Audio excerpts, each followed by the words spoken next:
December মাস শেষ হব হব। শীতটা বেশ জাঁকিয়ে পড়েছে এইবার।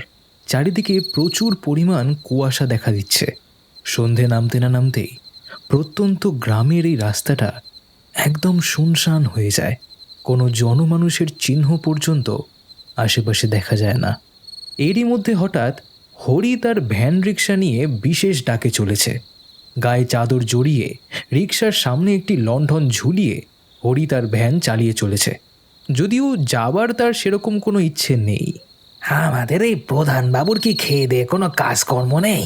কে জানে কি করে, যখন তখন এইভাবে ভ্যান নিয়ে ডাক দেয়। বলি, আমিও তো মানুষ নাকি? এইভাবে শীতের রাতের বেলা বেরোতে কারো ভালো লাগে নাকি?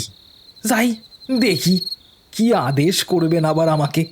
উনি বড় মানুষ, ওনাকে তো আর না বলা যায় না। যা বলবেন তাই শুনতে হবে। মনে মনে এইসব কথা বলতে বলতে তার ভ্যান চালিয়ে নিয়ে প্রধানের ঘরের কাছাকাছি চলে এলো সে। গ্রামের মধ্যে প্রধানের একতলা পাকা বাড়িটা গ্রামের এক পাশে মাঠের ধারে দাঁড়িয়ে রয়েছে। প্রধান যে এখানে কি জন্য তার বাড়ি নির্মাণ করেছিল সেটা হরিও খুঁজে পায় না। হরি তার ভ্যানটা দাঁড় করিয়ে রেখে এগিয়ে গেল প্রধানের ঘরের দোরগোড়ায়। তারপর ডাক দিয়ে বলল, প্রধান মশাই, প্রধান মশাই বাড়ি আছেন? আমি এসে গেছি, আপনি ডাক দিলেন। হরির কথা শেষ হতে না হতে বাড়ির দরজা খুলে ব্যস্তভাবে বেরিয়ে এলো প্রধান। গম্ভীর গলায় বলল, আসতে এত দেরি হলো কেন? আমি তো বলেছিলাম একটু সকাল করে আসতে। হ্যাঁ, কি করব বাবু, এই শীতের সময় বেরোতে একদম ইচ্ছা করছিল না। এখন বলুন আপনি, আমাকে কি করতে হবে? ঘরের ভেতর একটা জিনিস রাখা আছে, সেটাকে নিয়ে আমার সাথে এক জায়গায় যেতে হবে। আমার কাজ করে দিলে আমি তোকে অনেক পয়সা দেব। হ্যাঁ, তবে হ্যাঁ, আজকে রাতের ঘটনাটা কিন্তু কাউকে বলা যাবে না। হ্যাঁ, আমি শুধু শুধু কেন লোককে এইসব কথা জানাতে যাব বলুন তো? চলুন চলুন, কি কি আছে, কি দেবেন, চলুন। এরপর অবিনাশ একটু ইতস্তত করে হরিকে নিয়ে ঘরে ঢুকল। ঘরে ঢুকেই হরি এক প্রকার চমকে উঠল। সে দেখল প্রধানের ঘরের মেঝেতে সাদা কাপড় জড়ানো একটা লাশ। সেখান থেকে এখনো রক্ত চুইয়ে মেঝেতে গড়িয়ে পড়ছে। হরি এই দৃশ্য দেখে চমকে উঠল, ঢোক গিলে বলল,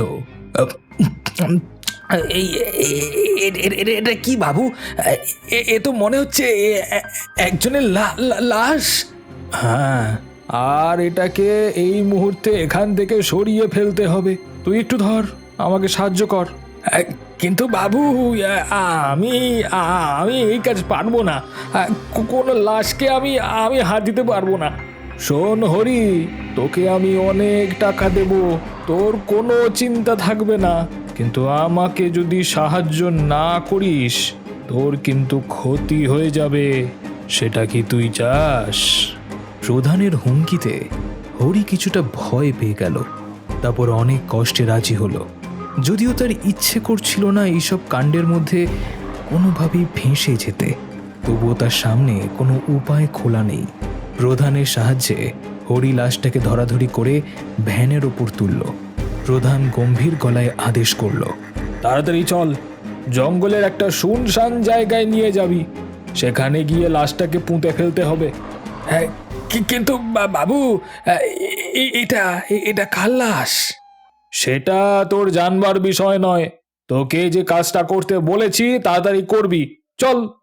অগত্যা আর কথা না বাড়িয়ে হরি ভ্যানে করে সেই লাশ এবং প্রধানকে চাপিয়ে নিয়ে জঙ্গলের রাস্তায় চলতে শুরু করলো।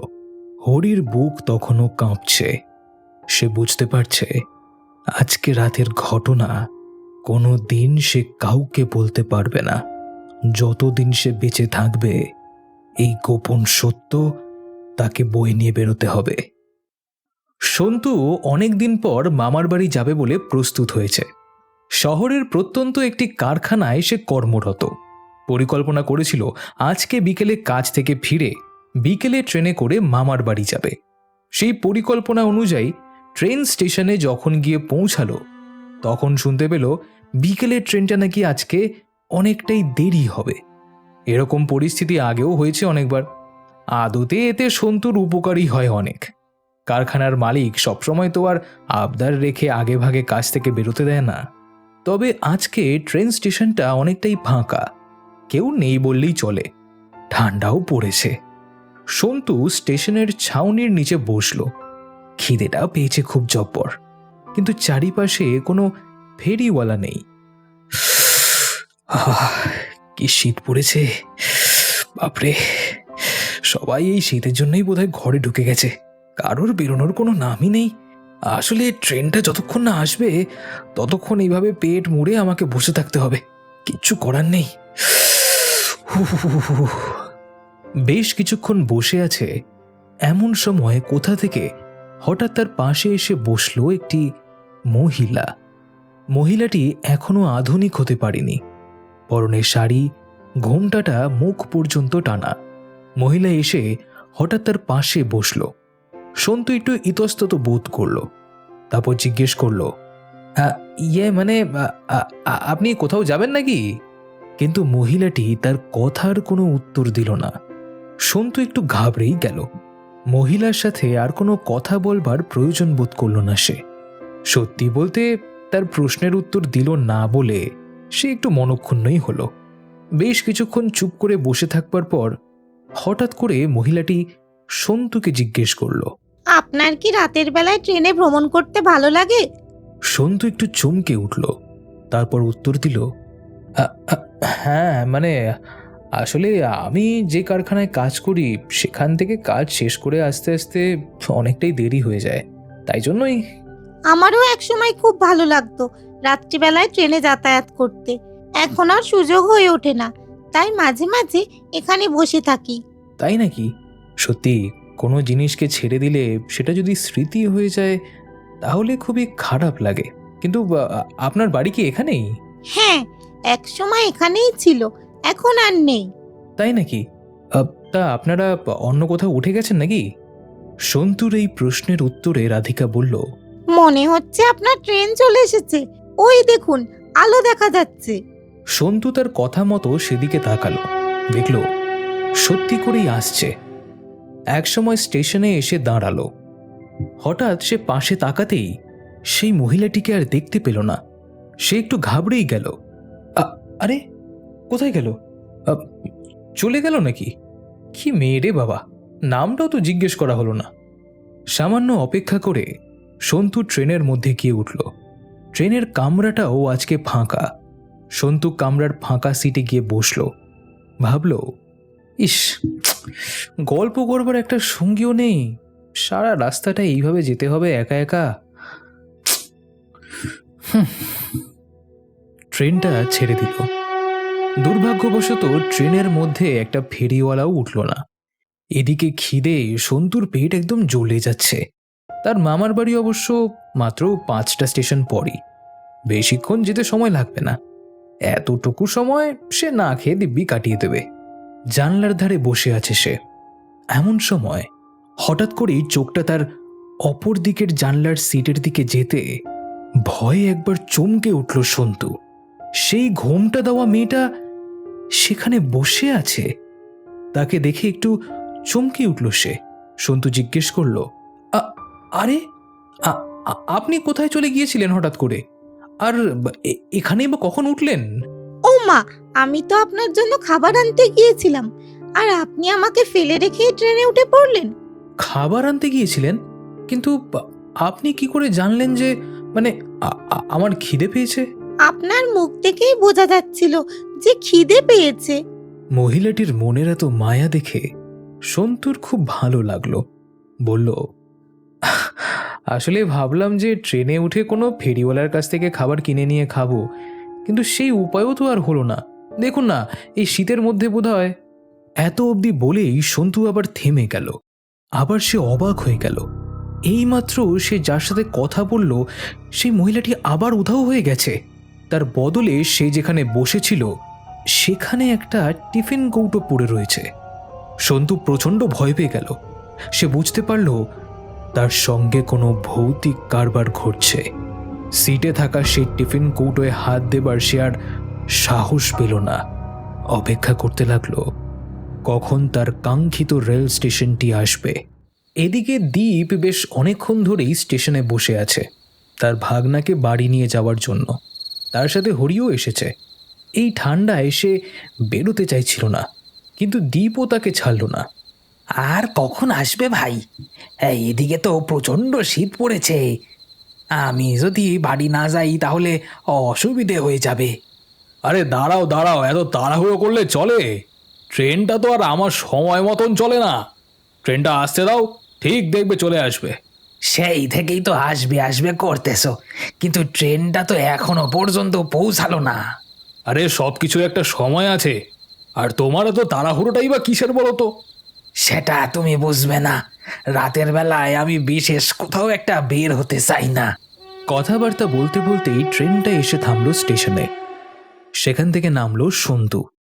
তার মামাকে দেখতে পেয়ে হাসি মুখে বলল, আরে মামা, তুমি এখানে এসে বসে আছো?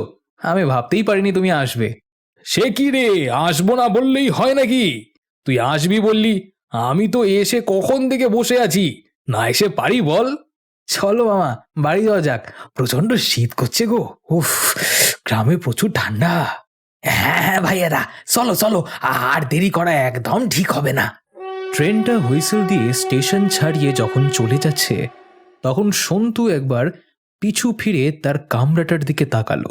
সে আবার চমকে উঠল। জানলার ধারে ঘোমটা দেওয়া মেয়েটি আবার সেখানে বসে রয়েছে। সেদিকে আর বিশেষ নজর না দিয়ে হরির ভ্যানের দিকে তারা এগিয়ে গেল। পরদিন সকালে ঘুরতে বেরিয়ে সন্তু একটা চায়ের দোকানে গিয়ে উঠল। সেখানে কালকে রাতের হরি এবং গ্রামের প্রধান বসে চা খাচ্ছিল। সন্তুকে দেখে হরি বলল, এসো এসো, এখানে বসো, গরম গরম চা খাও। সন্তু গিয়ে সেখানে বসল। প্রধান জিজ্ঞেস করল, তুমি কি দীপেশের বাড়িতে এসেছো নাকি? হ্যাঁ, এই তো কালকে রাতেই এলাম। এই তো আমাদের হরি কাকা আমাকে নিতে গেছিল। আর তাই নাকি হরি, তুই রাতের বেলা বেরিয়েছিলিস তাহলে? হ্যাঁ হ্যাঁ, আর উপায় কি ছিল বলো? প্রাণ হাতে করে বের হতে হয়েছিল। কি আর করব বলুন, আর দীপ ভাইয়ের অনুরোধটা তো আর ফেলতে পারি না। তাদের কথাবার্তা শুনে সন্তুর একটু সন্দেহ হলো। প্রাণ হাতে করে রাত্রেবেলা বের হয়েছিলে? মানে আ, আমি তো কিছুই বুঝতে পারছি না। তোমাকে আর কি বলি বলো, আমাদের এখানে ভৌতিক উপদ্রব খুব বেড়ে গেছে গো। বলেন কি? সত্যি নাকি? তাহলে আর বলছি কি, রাত হলেই একটা ঘোমটা ঢাকা দেওয়া মহিলা কোথা থেকে এসে যেন ঘরের দোরগোড়ায় ডাক দিচ্ছে, কিন্তু কেউ তার ডাকে সাড়া দিলেই বিপদ, তার মৃত্যু আসন্ন। এইসব কথা শুনে সন্তু একটু ঘাবড়েই গেল। কালকে তার সঙ্গে স্টেশনে ঠিক এমন ঘটনাই তো ঘটেছিল, কিন্তু সে সম্বন্ধে সে কিছুই বলল না। প্রধান বলল, তুমি একটু সাবধানে থেকো ভাই, নতুন এসেছো এখানে, তাই তোমাকে জানিয়ে দিলাম। দুমদাম করে যেন ঘর থেকে বাইরে বেরিও না। হ্যাঁ হ্যাঁ হ্যাঁ, ঠিক আছে, আপনাকে অসংখ্য ধন্যবাদ। এরপরেই তার কাছে চা এসে পৌঁছালো। তারপর চা খেতে খেতে তারা অনেক রকম গল্প করতে শুরু করলো। সেই রাতে দীপ সন্তুকে বলল, কিরে, তাহলে রাতে আজকে বিরিয়ানি রান্না করা যাবে, কি বলিস? হ্যাঁ হোক না, মন্দ কি। আমার তো বিরিয়ানি খেতে খুব ভালো লাগে, আর ইচ্ছেও করছে। আজকে রাত্রেবেলা তাহলে খুব ভালো করেই হোক না। হ্যাঁ, ঘরে তো সব কিছুই আছে, তাহলে আমরা কাজ শুরু করে দিই, চ। কিছুক্ষণ পরেই তার মামা মাংস নিয়ে চলে এলো। বিরিয়ানি রান্না করা শুরু হলো। বিরিয়ানি করতে করতে তারা দুজন মিলে বসে গল্প করছে। সন্তু বলল, আচ্ছা মামা, বলছি শুনলাম নাকি এখানে নাকি ভূতের উপদ্রব বেড়ে গেছে। এটা কি সত্যি? কই, সেরকম তো কিছু শুনিনি আমি। তুই কোথায় শুনলি এইসব? আজকে সকালে যখন চা খেতে বেরিয়েছিলাম না, তখন ওদের কাছে শুনলাম এখানে নাকি ভৌতিক উপদ্রব অনেক বেড়ে গেছে। আমি ভাবলাম বোধহয় তুমি জানো। না রে ভাই, এইসব চায়ের দোকানের লোকেরা একটু বেশি বাড়িয়ে চাড়িয়ে বলে কথাগুলো। ওদের কথা বিশ্বাস করিস না তুই। হ্যাঁ, আমারও সেটাই মনে হলো। তার মধ্যে আবার হরি কাকাও ছিল। এই কথাবার্তা চলছে এমন সময় হঠাৎ করে ভীষণ একটা চিৎকার ভেসে এলো বাইরে থেকে। এই বাঁচাও, আমাকে বাঁচাও, বাঁচাও আমাকে। এমন ভয়ানক চিৎকার শুনে তারা দুজনেই খুব চমকে উঠল। তারা কিছুই বুঝতে পারল না এত রাতে এভাবে চিৎকার করছে কে। কি ব্যাপার বলতো, এখানে চিৎকার করে উঠলো কে? চল তো একবার গিয়ে দেখি। কিন্তু বিরিয়ানি এভাবে ফেলে রেখে যাওয়াটা কি ঠিক হবে? আরে চল তো, ঘরের ভেতরেই তো আছে, কোনো অসুবিধা হবে না। একবার গিয়ে দেখে আসি, তাড়াতাড়ি চল। এরপর তারা ঘর বন্ধ করে যেদিক থেকে চিৎকার ভেসে এসেছিল সেদিকে গিয়ে যে দৃশ্য দেখল তা দেখে তারা দুজনেই ভয়ে চমকে উঠল। সন্তু চিৎকার করে বলল, আরে ওই তো সেই লোকটা যে আমাকে, কিন্তু ওকে ওভাবে ওভাবে গলা টিপে ধরে আছে কেন? সন্তু দেখল সেই ঘোমটা দেওয়া মেয়েটি প্রধানের গলা টিপে ধরেছে। এত জোরে গলাটা টিপে ধরেছে যে প্রধানের প্রাণ প্রায় বেরিয়ে আসছে। কথা বলবার কোনো সুযোগ পেল না প্রধান। ধীরে ধীরে তাদের চোখের সামনে শেষ নিঃশ্বাস ত্যাগ করল।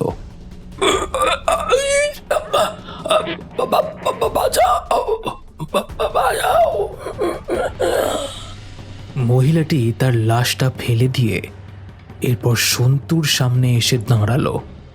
সন্তু ভয়ে ভয়ে প্রশ্ন করল,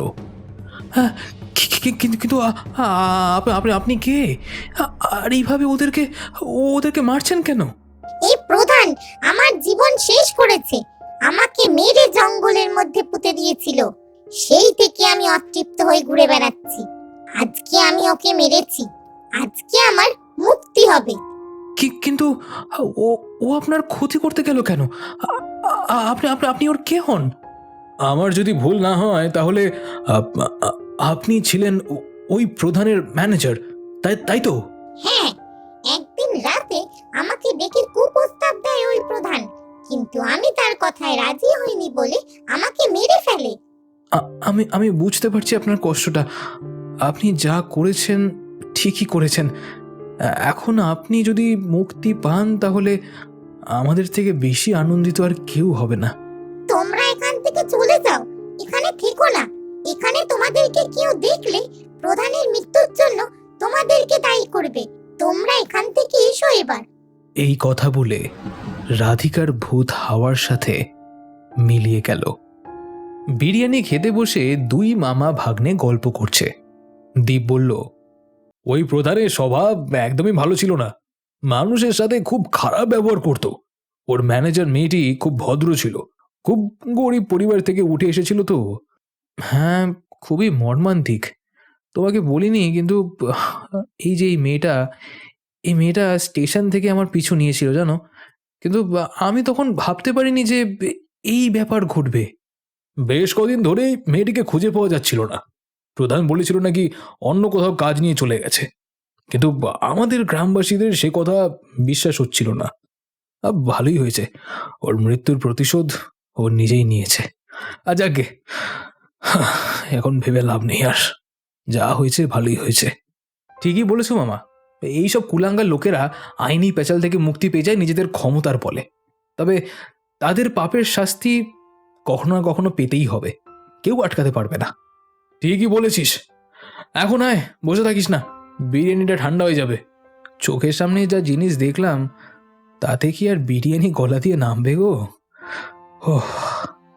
যা দেখেছিস ভুলে যা, এইসব নিয়ে বাইরের লোকেদেরকে খুব একটা কিছু বলিস না, তাহলে তোকে আবার গ্রামের লোকেরা অন্য নজরে দেখবে।